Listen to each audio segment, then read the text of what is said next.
Hi all welcome back to my YouTube channel Roopa logs Kannada. ಇವತ್ತು ನನ್ನ ಮದುವೆ ಸೀರೀಸ್ ಪಾರ್ಟ್ 3 ವೀಡಿಯೋಸ್ನ ಅಪ್ಲೋಡ್ ಮಾಡ್ತೀನಿ. ದಯವಿಟ್ಟು ವೀಡಿಯೋನ ಪೂರ್ತಿಯಾಗಿ ನೋಡಿ.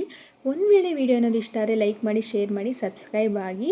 ಆಲ್ರೆಡಿ ಪಾರ್ಟ್ 1 ಪಾರ್ಟ್ 2 ವೀಡಿಯೋಸಲ್ಲಿ ನಾನು ಚೌಟ್ರಿಗೆ ಬರೋಂಥ ವೀಡಿಯೋಸ್ ಮತ್ತು ನನ್ನ ಹಸ್ಬೆಂಡ್ನ ವೆಲ್ಕಮ್ ಮಾಡಿರೋದು ಚೌಟ್ರಿಗೆ, ಅದೆಲ್ಲ ವೀಡಿಯೋಸ್ನ ಅಪ್ಲೋಡ್ ಮಾಡಿದ್ದೀನಿ.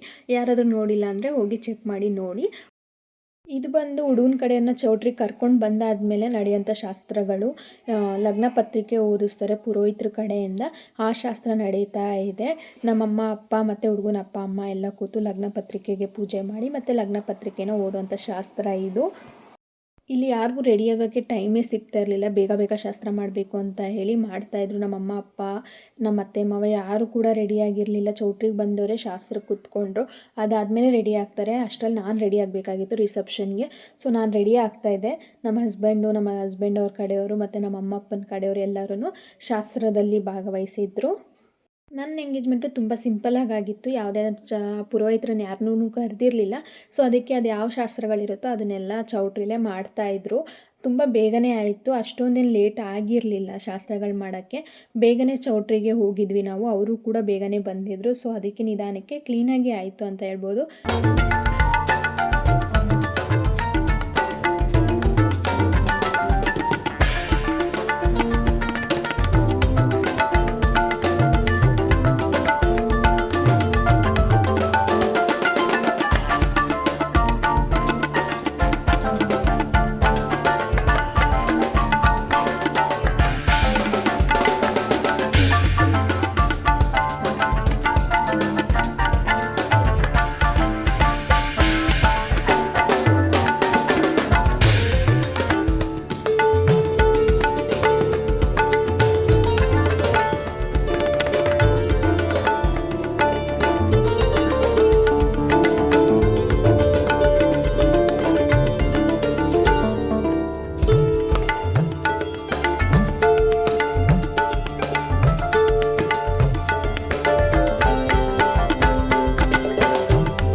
ಶಾಸ್ತ್ರ ಎಲ್ಲ ಆದಮೇಲೆ ಒಬ್ರಿಗೊಬ್ರಿಗೆ ಸ್ವೀಟ್ ಕೊಡೋದು, ಅರಿಶಿನ ಕುಂಕುಮ ಕೊಡೋದು ಮತ್ತು ಒಪ್ಪಿಗೆ ತೊಗೊಳ್ಳೋದು, ಅದೆಲ್ಲ ಶಾಸ್ತ್ರನೂ ಮಾಡ್ತಾಯಿದ್ರು.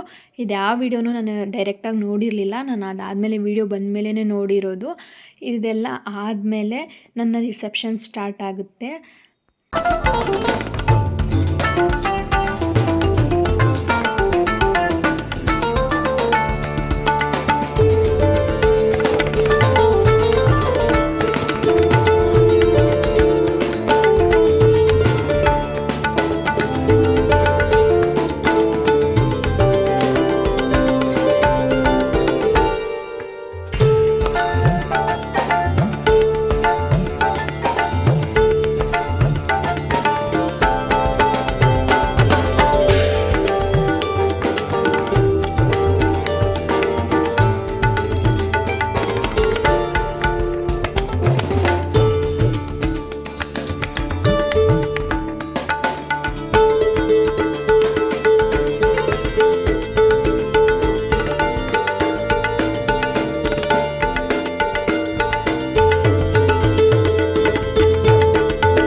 ಎಲ್ಲ ಶಾಸ್ತ್ರಗಳು ಮುಗಿದ ಮೇಲೆ ಫೋಟೋ ಸೆಕ್ಷನ್ ಎಲ್ಲ ಮುಗಿದ ಮೇಲೆ ಅವರು ಪುರೋಹಿತರ ಕಡೆಯಿಂದ ಆಶೀರ್ವಾದ ತೊಗೊಂಡು ಶಾಸ್ತ್ರನ ಎಂಡ್ ಮಾಡ್ತಾರೆ. ಇಲ್ಲಿಗೆ ನಾನು ಕೂಡ ವೀಡಿಯೋನ ಎಂಡ್ ಮಾಡ್ತಾ ಇದ್ದೀನಿ. ಮುಂದೆ ಪಾರ್ಟ್ 4 ಪಾರ್ಟ್ 5ಅಲ್ಲಿ ಆ ಧಾರೆ ಎಲ್ಲ ಹೇಗಾಯಿತು ಅನ್ನೋದನ್ನು ಅಪ್ಲೋಡ್ ಮಾಡ್ತೀನಿ. ಆ ವಿಡಿಯೋನೂ ಇದೇ ಥರ ನೋಡಿ ಸಪೋರ್ಟ್ ಮಾಡಿ. ನನ್ನ ವಿಡಿಯೋ ನೋಡಿದ್ದಕ್ಕಾಗಿ ಧನ್ಯವಾದಗಳು.